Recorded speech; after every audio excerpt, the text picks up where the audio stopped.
दोस्तों, मैं आपसे एक सवाल पूछता हूँ। क्या हम वाकई में आज़ाद हैं?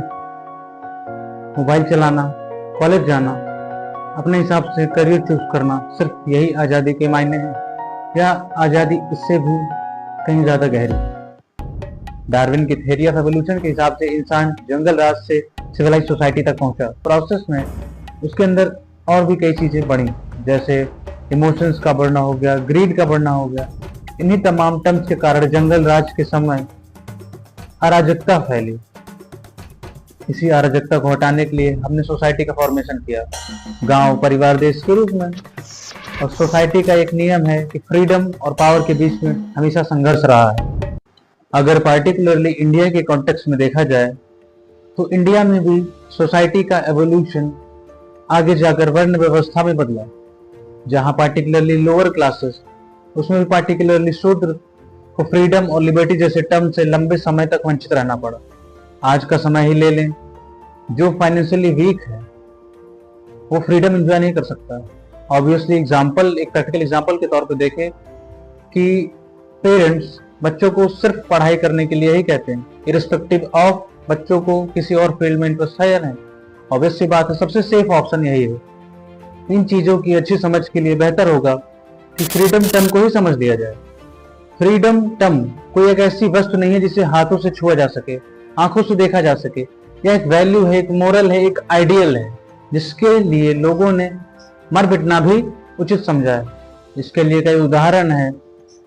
अगर हम उदाहरणों को देखें तो पहला उदाहरण आता है नेल्सन मंडेला, साउथ अफ्रीका के one of the greatest leader. Sport has the power to change the world. It has the power to inspire.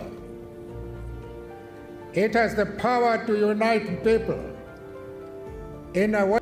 अगर हम उनके जीवन को देखें तो उन्होंने अपने जीवन के 28 बहुमूल्य वर्ष जेल में व्यतीत कर दिए ब्लैक्स की आजादी के लिए। ब्लैक्स की आजादी से तात्पर्य है कि सिर्फ वो जेल में बंद थे, इससे आजादी नहीं, व्हाइट्स के बराबर की आजादी, अपने मन चाहे जगह जाने की आजादी, अपने मन मुताबिक पढ़ाई करने की आजादी। इसी फ्रीडम की एक डायमेंशन म्यांमार की लीडर ऑंग सैन सू की दिखाती हैं। म्यांमार में जब मिलिट्री रूल का समय था तो उन्होंने जनता के लिए आवाज उठाई। परिणाम स्वरूप उनको उनके परिवार से अलग कर दिया गया और उन्हें मिलिट्री ऑफिसर्स के द्वारा हाउस अरेस्ट में रखा गया। ऑंग सैन सू की कहती हैं कि फ्रीडम मतलब सिर्फ जेल के बाहर ही निकलना नहीं है। फ्रीडम का मतलब है कि आप कोई एक्टिविटी में इन्वॉल्व हैं, आप ये बिना सोचे, बिना डरे कि लोग क्या सोचेंगे, सोसाइटी क्या कहेगा। ये भी कहती हैं कि आप किसी के दबाव में, किसी के अथॉरिटी में अपना डिसीजन ना बदलें। वो कहते हैं कि अगर इन मायनों से ऊपर उठ लिया जाए तो वही असली आज़ादी होगी। फ्रीडम का एक और डायमेंशन सुभाष चंद्र बोस की स्पीच जो उन्होंने लाहौर में स्टूडेंट कॉन्फ्रेंस में दिया था, वहां से मिलता है। वो कहते हैं फ्रीडम मतलब all round freedom, freedom for individuals as well as for societies, freedom for rich as well as for poor, freedom for men as well as for women. उन्होंने यह भी कहा कि हमें सिर्फ पॉलिटिकल इमेंसिपेशन नहीं चाहिए, राजनीतिक आजादी नहीं चाहिए, सिर्फ अंग्रेजी हुकूमत से आजादी नहीं चाहिए। इसके अलावा हमें इक्वल डिस्ट्रीब्यूशन ऑफ वेल्थ चाहिए, एबोल्यूशन ऑफ कास्ट बैरियर चाहिए, एबोल्यूशन ऑफ कम्युनिज्म चाहिए। लेकिन अफसोस, अगर आज का माहौल देखा जाए तो सोसाइटी से लेकर पॉलिटिकल पार्टीज तक सिर्फ इसी कम्युनिज्म और इसी कास्ट बैरियर्स पर ही उनकी राजनीति टिकी हुई है। इनफैक्ट पॉलिटिकल पार्टीज तो सिर्फ इसी कम्युनिज्म के दम पे वोट मांगने आते हैं। गांधी जी अपनी किताब हिंद स्वराज में लिखते हैं फ्रीडम ओवर वनसेल्फ। इस चीज को वे स्वराज से एसोसिएट करते हैं। इसका मतलब वो कहते हैं कि अपने ऊपर नियंत्रण, अपनी एक्टिविटीज के ऊपर कंट्रोल करना ही आजादी है।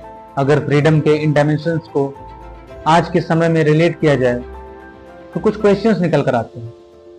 क्या हम खुद को रैशनैलिटी से गाइड करने के लिए तैयार है, या पॉलिटिकल लीडर या इन्फ्लुएंशियल लीडर्स के लुभावनी बातों में आके, उनके कम्युनल, इलॉजिकल, रिलीजियस बातों से गाइड होते हैं? क्या हमारे घरों में मेल्स और फीमेल्स के बीच में बराबरी की बातचीत है?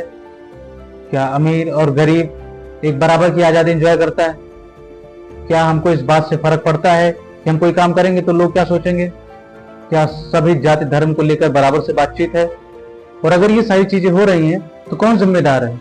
हम या पॉलिटिकल पार्टीज, हम या सोसाइटी, हम या हमारा इतिहास? हम किसको जिम्मेदार ठहराएं? और इसका सलूशन क्या होने वाला है? मेरी बातों से अगर आपको कोई आपत्ति है या कोई सुझाव है तो वेलकम इन कमेंट सेक्शन।